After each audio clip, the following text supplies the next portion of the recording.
കേരളത്തിൻ്റെ ഈ number one ആരോഗ്യ മേഖല എന്ന് പറയുന്നത് കാലാകാലങ്ങളായി കൈമാറി വന്ന ആരോഗ്യ മേഖലയിലെ നേട്ടങ്ങളെ പറ്റിയിട്ടാണല്ലോ. ഈ സർക്കാരിന് നേരിടേണ്ടി വന്ന രണ്ട് അടിയന്തരാവസ്ഥകൾ, ഞാൻ എൻ്റെ പ്രസംഗം മധ്യേ പറഞ്ഞ കാര്യമാണ്. ഈ സർക്കാരിന് നേരിടേണ്ടി വന്ന രണ്ട് അടിയന്തരാവസ്ഥകൾ, ഒന്ന് കോവിഡും ഒന്ന് നിപ്പയുമാണ്. ആ കോവിഡിനെ പറ്റി പറഞ്ഞു.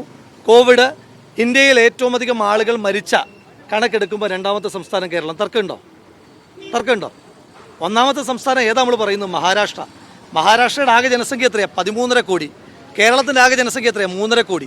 13.5 കോടിയുള്ള മഹാരാഷ്ട്രയ്ക്ക് തൊട്ടു പിന്നിൽ 3.5 കോടി മാത്രം ജനസംഖ്യയുള്ള ജനസംഖ്യ ഡിഫറൻസ് 10 കോടിയാണ് ഉള്ള കേരളം നിൽക്കുക എന്ന് പറഞ്ഞാൽ അത് മെച്ചപ്പെട്ട സംവിധാനമാണോ? ഇനി ഏറ്റവും കൂടുതൽ ആളുകൾക്ക് കോവിഡ് അഫക്റ്റ് ചെയ്യപ്പെട്ടിട്ടുള്ള സംസ്ഥാനങ്ങളിലൊന്ന് കേരളമല്ലേ? അപ്പോൾ അത്തരത്തിലുള്ള കേരളത്തിൻ്റെ ഈ സർക്കാരിന് നേരിടേണ്ടി വന്ന ആരോഗ്യ അടിയന്തരാവസ്ഥകളിലെ വീഴ്ചകളാണ് ചൂണ്ടിക്കാട്ടിയത്. ആ ചൂണ്ടിക്കാട്ടുന്ന സമയത്ത് ഈ നേതാക്കന്മാരല്ല, കോൺഗ്രസിൻ്റെ എല്ലാ നേതാക്കന്മാരും എത്രയോ കാലങ്ങളായി കോവിഡും നിപ്പയുമായിട്ട് ബന്ധപ്പെട്ട കാര്യങ്ങൾ പറഞ്ഞുകൊണ്ടിരിക്കുകയാണ്. ഇപ്പം മറ്റൊരു വിഷയത്തിൽ ഫോക്കസ്ഡ് ആണ്.